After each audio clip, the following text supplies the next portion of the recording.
Welcome to Conversations with My Real Friends. I'm Jennifer. I'm here with my friend Preston.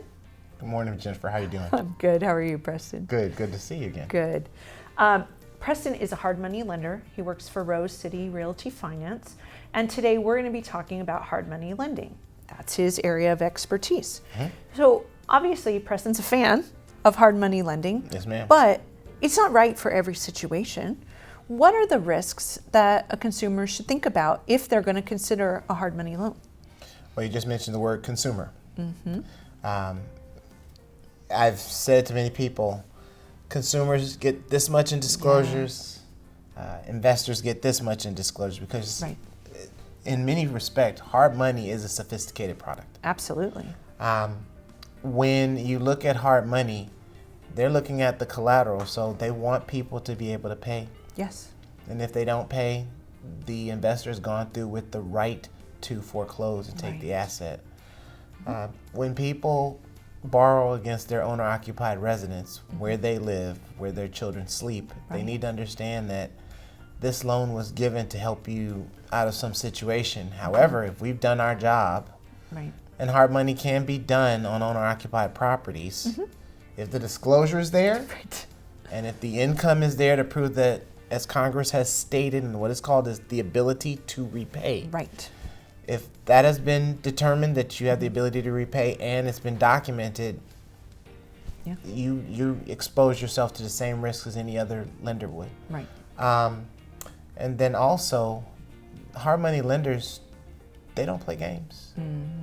They want to be paid. This is an investment for them. It is not charity.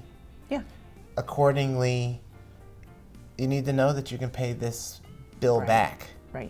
And they also are concerned with what is your method of repayment. Are you going to sell an asset? Are you going to refinance?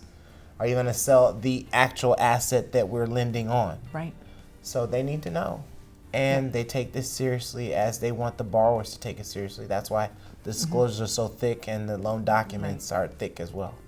Because you are putting that asset at risk. We are.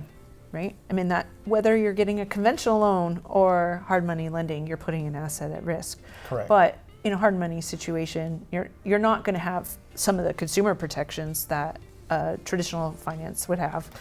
Correct. If it's non-owner occupied.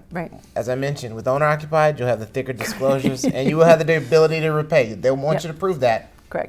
But sure, with a sophisticated investor, a real estate and income property. The disclosures are thinner because the protections that you would expect at a consumer level just aren't there. So they'll foreclose faster. They'll get their money back sooner. And you will lose the title to that property even faster than someone in a consumer situation would. So if you're considering hard money lending, do know that it's not a gift. It's not a gift. It is, you need to be prepared to pay it back and have a plan and system for doing that. Yes, ma'am. But if you do, and you want to learn more about it in any particular situation, how can someone reach you?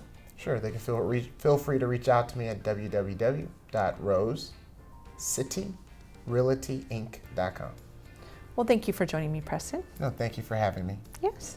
And thank you for joining us for this episode of Conversations with My Real Friends. We'll see you soon.